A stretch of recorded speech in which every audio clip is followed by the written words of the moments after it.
locate sound is the time difference between the two ears. The bone conductor sends the sound to both cochleas at the same time. So they cannot rely on time difference to locate sound. So I show the same slide with the plus and minus of the bone conductor. In the United States, there would be an estimated cost of $75 million if we were to put bone conductors on every child with oral atresia. So I want to tell you my approach. The question is difficult to answer. Never discourage a family from trying a bone conductor. It's important to monitor the hearing in the good ear to make sure that ear continues to hear well.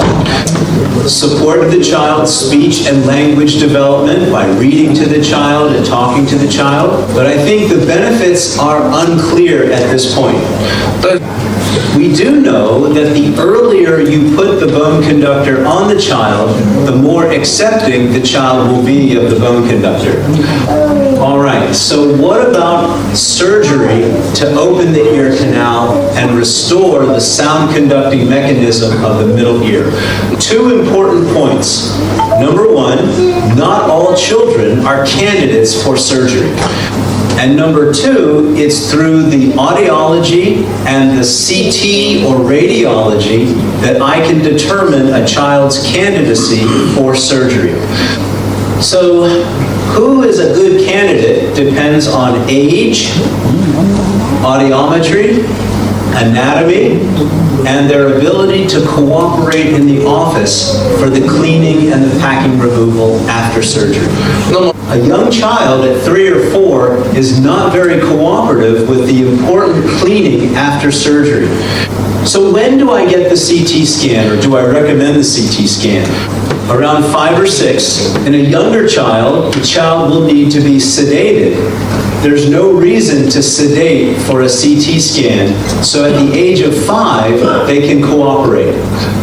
The anatomy of the middle ear changes as the child gets older, and so I want to do the CT scan closer to the time where we're considering surgery. There's a small dose of radiation as well, and that dose is smaller in a larger child. So I evaluate the CT scan on the anatomic structures of the middle ear as defined by my mentor, Dr. Jarsdorfer. The stapes bone gets 2 points, and it's a 10-point scale, and I give a score for each ear. I also think the middle ear space is a very important anatomic area. So this is a good CT scan where you see the ear bones right here, and there's good middle ear space. This is not a good CT scan because the brain comes down too low. This also, the brain comes down too low. All of this gray is the brain. In this scan, the facial nerve, this gray line, is right in the drill path. So what is the ideal age to do the canal surgery? I think the age of 6 and over is a good time to do the surgery. I think the age of 6 and over is a good time to do the surgery. I think 3 to 4 years old is too young. Again, because of the radiation dose and the change in anatomy, accurate hearing testing that we can do in an older child. The healing, the younger children tend to narrow the canal more after surgery. Their ability to cooperate in the office, the older children do much better. There's no evidence to suggest that waiting is harmful. So I'm going to start showing some operative pictures. If you don't like them, you can close your eyes. So with canal surgery, the rib graft microtia repair goes before canal surgery. Very important. If the family has chosen the MedPore or the Supor microtia repair, then the microtia repair goes after canal surgery. I go first. So there's several steps in the operation that I will take you through. This is a child with a grade 2 microtia and no ear canal. We make an incision behind the ear and harvest tissue that will be used for the eardrum. This tissue is called fascia, and it makes a very, very strong eardrum. And so we make incisions down to the bone and elevate the soft tissue. So this is a video, but it's not in, maybe in presentation mode. So here I am elevating the soft tissue to identify the landmarks on the bone where I will start drilling. So the important landmarks on the bone are the root of the cheekbone, right here. Yeah. That's better. This is the jaw joint right here. And this is the mastoid bone, the prominent bone right here. We're going to drill the ear canal, and to do that, we find the bone that separates the brain up here from the ear. And we'll drill into the space of the middle ear. And so here I am drilling up by the cheekbone and the jawbone, the jaw joint.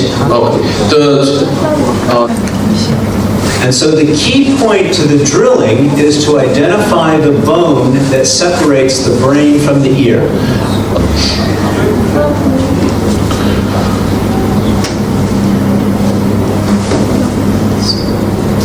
Here we go. So you can see this is the bone that separates the brain from the ear. It's very smooth and very polished.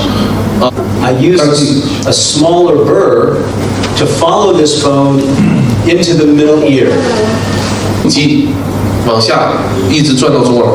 So this little pick opens into the middle ear. You saw the ear bones as I very gently pushed on the ear bones.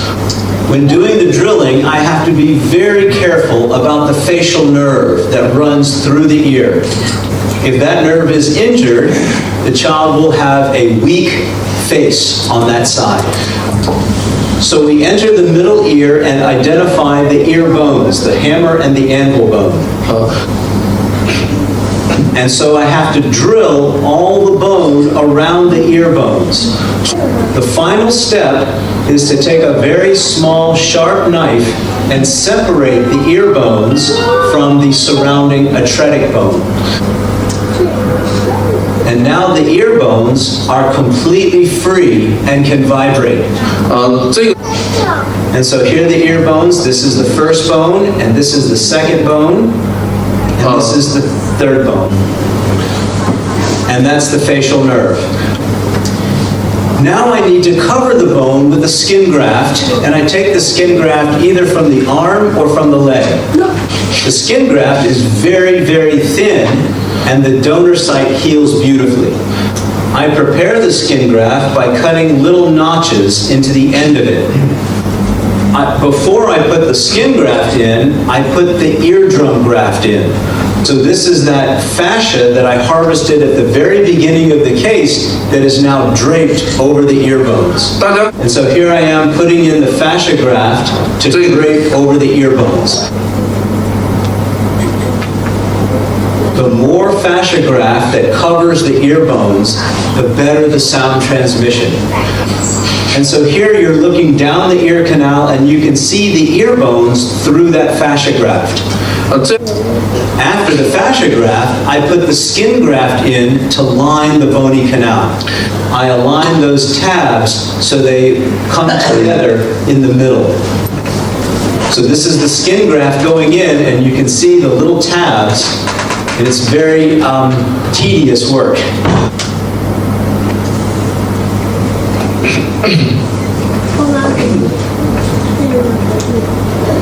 Once I have the skin graft placed, I put these small sponges to expand and hold the skin graft in place. This little disc is placed down over the skin graft and the fascia graft to hold